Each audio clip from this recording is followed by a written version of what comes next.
Hello friends, आज हम आपको बताने वाले हैं क्लास 10th की ट्रिग्नोमेट्री के कुछ इम्पॉर्टेंट क्वेश्चन जो आपके अपकमिंग बोर्ड एग्ज़ाम के लिए बहुत हेल्पफुल होंगे। तो देखिए, सबसे पहले हम ट्रिग्नोमेट्री की बात करते हैं। तो ट्रिग्नोमेट्री में सबसे पहले हम थोड़े फार्मूले की बात करते हैं। तो ट्रिग्नोमेट्री में देखिए, ट्रिग्नोमेट्री जो ट्रिग्नोमेट्री एक राइट एंगल ट्रायंगल पर बेस होती है। ये कुछ थीटा होता है, यानी एक एंगल है। एंगल के सामने क्या होता है? परपेंडिकुलर यानी लंब।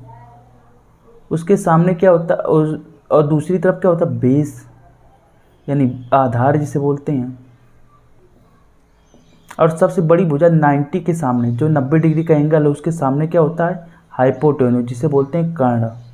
तो इसमें पाइथागोरस थ्योरम एक होती है, कर्ण का स्क्वायर बराबर, ये देखिए हम ऐसे इसको अब एच से लिखेंगे, कर्ण को एच लिखेंगे, लंब को पी लिखेंगे, बेस को आधा। तो hypotenuse square is equal to perpendicular square plus base square, ये होता है। या अगर ऐसे कहें कि परपेंडिकुलर क्या होगा तो क्या कहेगा?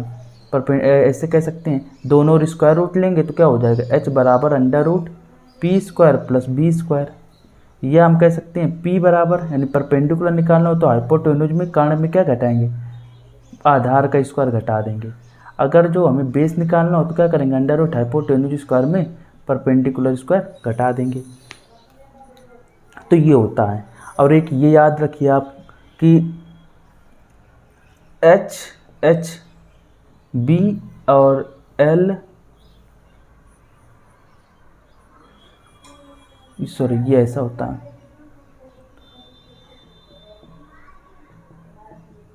ये कुछ ऐसे पंडित बद्री प्रसाद हर हर बोले, इस तरह से आप ट्रिक याद कर लीजिए, ठीक है। और ऐसे कुछ होता है, ये इसे बोलते हैं साइन, इसे बोलते हैं कॉस, इसे बोलते हैं टेन।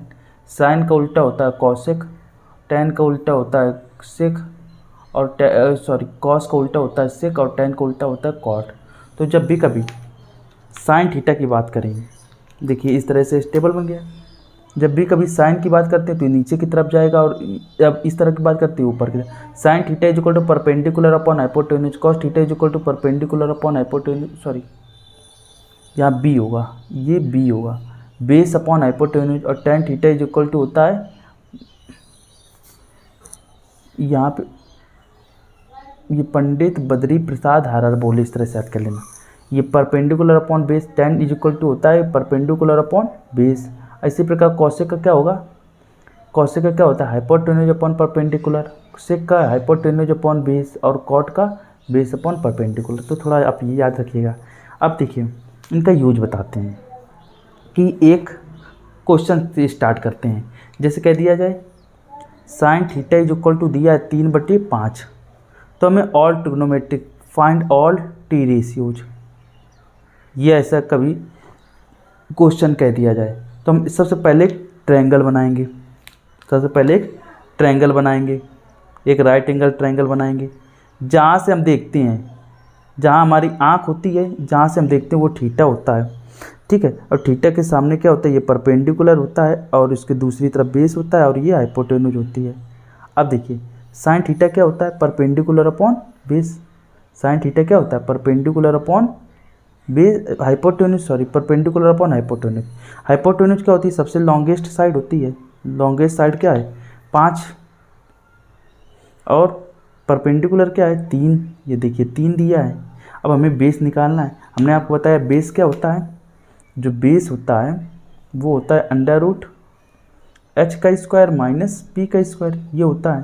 तो बेस बराबर क्या हो जाएगा? हाइपोटेन्यूज कितना है? 5, तो 5 का स्क्वायर माइनस पी यानी 3 का स्क्वायर, तो ये कितना आपका हो जाएगा? बी बराबर हो जाएगा अंडर रूट 25 माइनस 9, तो बी बराबर हो जाएगा अंडर रूट 16, जिसको लिख सकते हैं बी बराबर 4। अब देखिए जैसे कि अभी हमें अगर जो ये सारे आ गया, बेस कितना आ गया? बेस आ गया 4, बेस कितना आ गया? 4 आ गया। अब अगर साइन थीटा की बात करते हैं तो साइन थीटा आ गया था, अब कॉस थीटा की बात करते हैं। कॉस थीटा बराबर क्या होता है? Base upon hypotenuse. और cos theta, tan theta is equal to कितना होता है? Tan theta is equal to होता है परपेंडिकुलर अपॉन बेस। उसी प्रकार कॉसेक का क्या होगा? Cosec theta is equal to हो जाएगा, देखिए यहाँ पे स्पेस है, देखिए कॉसेक थीटा, ये बेस कितना है? पहले बेस लिख देते हैं, यानी 4/, हाइपोटेन्यूज 5, ये क्या हो परपेंडिकुलर अपॉन बेस 3/4 हो जाएगा। टेन थीटा और यहाँ cot theta base upon cot theta is equal to base upon perpendicular, base upon perpendicular, base कितना है 4, परपेंडिकुलर है 3। इसी प्रकार से अगर मान लो अगर हम निकालना चाहें साइन थीटा, सॉरी साइन तो आ गया, अब हम निकालना चाहें सेक थीटा, तो सेक थीटा क्या हो जाएगा sec hypotenuse upon base, hypotenuse upon base, hypotenuse कितना है हाइपोटेन्यूज 5, बेस कितना है 4, तो ये आ जाएगा। अब जैसे मान लो कॉट भी निकाल चुके, टेन निकाल चुके, कॉस निकाल चुके, अब कॉसेक बचा हुआ है। कॉसेक थीटा क्या होता है, cosec theta hypotenuse upon perpendicular, hypotenuse upon perpendicular, तो हाइपोटेन्यूज कितना है 5, परपेंडिकुलर कितना है परपेंडिकुलर है 3। तो ये सारे ट्रिग्नोमेट्रिक रेशियोज आ गए। अब थोड़े से ट्रिग्नोमेट्रिक आइडेंटिटी की बात करते हैं। तो ट्रिग्नोमेट्रिक आइडेंटिटी में आप क्या है sine square theta plus cos square theta is equal to 1, sec square theta is equal to 1 plus tan square theta, और cot square theta is equal to cosec square theta is equal to, अब देखिए cosec square theta is equal to 1 plus cot square theta. तो आप इतनी identity को याद करिए। Next video में हम आज तो हमने बताए कि इनका बेसिक क्या होता है, ट्रिग्नोमेट्रिक किस पर बेस होती है, साथ साथ ट्रिग्नोमेट्रिक आइडेंटिटीज टी रेशियोज बताए। नेक्स्ट वीडियो में हम इनके क्वेश्चंस की बात करेंगे। सो आज के लिए बस इतना। Thank you.